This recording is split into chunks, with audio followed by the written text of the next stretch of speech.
초등학교 들어가기 전에 꼭 가르쳐야 되는 거 하나를 고르라면 제 생각에는 부모의 말이 권위가 있다라는 것을 아이로 하여금 알게끔 하는 것, 이건 것 같아요. 자, 아이가 이렇게 생각하면 좋을 것 같아요. 우리 엄마 아빠는 진짜 다정하고 친절하셔. 꼭 친구 같다? 그런데 그분들이 갑자기 목소리 톤을 바꾸면서 안 돼, 그건 잘못된 거야, 뭐 이렇게 하면 그건 진짜 해서는 안 되는 행동인 거야. 아이를 키우다 보면 얘들이 지가 부모를 이길 것처럼 막 행동하는 때가 있습니다. 이건 어느 정도는 자연스럽습니다. 발달 단계상 자율성, 독립성 이런 게 자랄 때이기 때문에 여유가 있으시다면 좀 허용을 해주시면 좋죠. 하지만 안 되는 행동을 했을 때는 단호하게 안 된다라고 전달을 하셔야 되는데요. 자, 예를 들어서 가족 모임에 자, 아이를 좀 이쁘게 치장해서 데려가고 싶죠. 그런데 굳이 집에서 입던 너덜너덜한 옷을 입고 따라 나선다거나 계절에 안 맞는 겨울 원피스를 달라고 한다거나 이러면 엄마 조금 쪽팔리면 되죠. 그럴 수 있어요. 자, 거실에서 논다고 하는 애기 잠깐 한눈 팔았더니 거실을 난리 부르스로 만들어 놨어. 물론 답답하긴 하지만 아이니까 그럴 수 있는 거죠. 화난다고 친구 팔을 깨문다거나 아니면 동생을 떠밀거나 소리를 막 지르면서 물건을 집어 던진다. 이건 안 되는 행동인 거죠.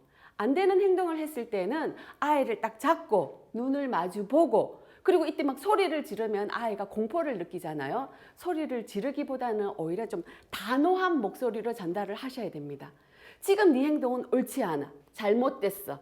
안 돼. 이렇게 하셔야죠. 자, 이거 당연한 것 같죠? 그런데 이거 어렵습니다, 은근. 왜냐하면 그렇게 행동했을 때 아이가 엄마 진짜 죄송해요. 제가 너무 오버했죠. 조심할게요. 아니 안 이러다라는 거죠. 보통 애들은 더 난리를 쳐버려요. 막 더 소리 지르고 어떤 경우에는 갑자기 막 토해버리기도 하고 오줌을 싸버리기도 하고 그러면 엄마가 아주 당황스럽게 시작합니다. 내가 지금 뭔가 잘못하고 있는 거 아니야? 애가 잘못되면 어떡하지? 막 불안이 몰려오더라는 거죠. 그때 만약에 옆에 있는 사람이 야, 네가 애보다 더 시끄러워. 이제 어린애가 뭘 알겠어. 철 들면 가르쳐. 야, 그럴 수도 있지 애가. 이러면서 애를 불러다가 막 달래버리고 이래요. 그러면 알게 모르게 흐지부지 돼버리지 않습니까? 어렵더라도 몇 번 확실하게 교육을 시키면 아이의 행동 수정할 수 있습니다. 그런데 이렇게 시작했다가 흐지부지 끝나버리고 이러면 이런 경우가 골치 아픈데요. 아이가 이렇게 생각하는 거예요. 부모가 야단을 쳐도 전혀 겁내지 않아. 무서울 게 없는 거예요. 오히려 장난으로 생각해. 또는 우리 엄마 저러다가 금방 괜찮아진다? 내버려 두면 돼. 그러다가 나중에 미안해지면 나한테 훨씬 더 잘한다? 지난번에 안 사줬던 그 장난감 이번에 사줄지도 몰라. 이상하게 학습이 되는 거예요. 부모 집단에서 만난 어머니예요. 이 어머니한테 중1 딸이 있어요. 근데 이 딸이 소위 끓지도 않고 넘치는 딸이네. 일찍이 음주에 능하고요. 귀가 시간이 웬만한 대학생보다도 더 자유로운 거예요. 와, 이 엄마의 하루 일과는 낮에는 직장 생활을 하시고 돌아오면 뭐 해요? 딸의 소재지 파악해가지고 애 픽업하러 다니는 게 일인 거예요. 자, 그러면 밤이고 새벽이고 술 취한 딸을 데려다가 집에 눕혀놔야 엄마의 하루가 끝이 나는 거예요. 주변에서 뭐라 그러냐면 자기야 애 그렇게 키우지 마라. 너무 버릇없이 키워서 어쩌려고 그러냐. 근데 그 엄마는 이 딸을 안 데리러 수가 없어요. 안 데리러 가면 딸이 무서워해? 안 무서워해요. 그러거나 말거나 이러면서 길바닥에서 자버리는 거예요. 남자애들이랑 어울리고 길바닥에서 자고 이런 딸을 내버려 둘 수가 없는 거지. 자, 어느 날 어머니가 말씀하시는 거예요. 선생님, 저는 너무 억울해요. 제가 굉장히 권위적인 아빠 밑에서 자랐습니다. 그 아빠 밑에서 숨도 못 쉬고 크면서 항상 다짐을 했어요.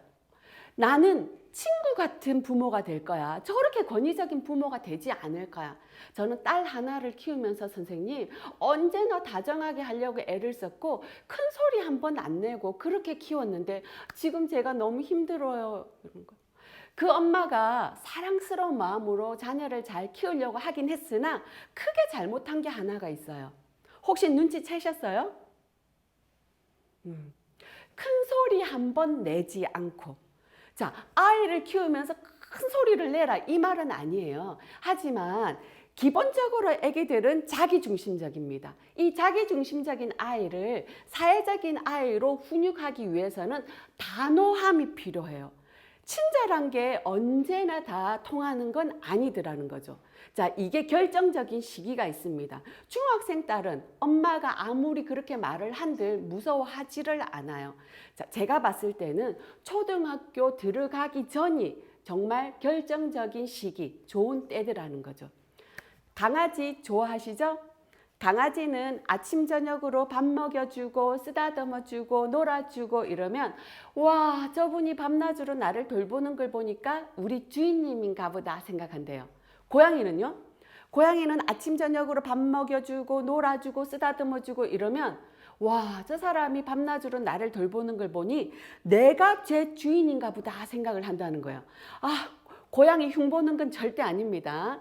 자식을 자칫 잘못 교육시키면 지가 상전인지 알지도 몰라요. 부모 자식 간에도 서열은 필요합니다.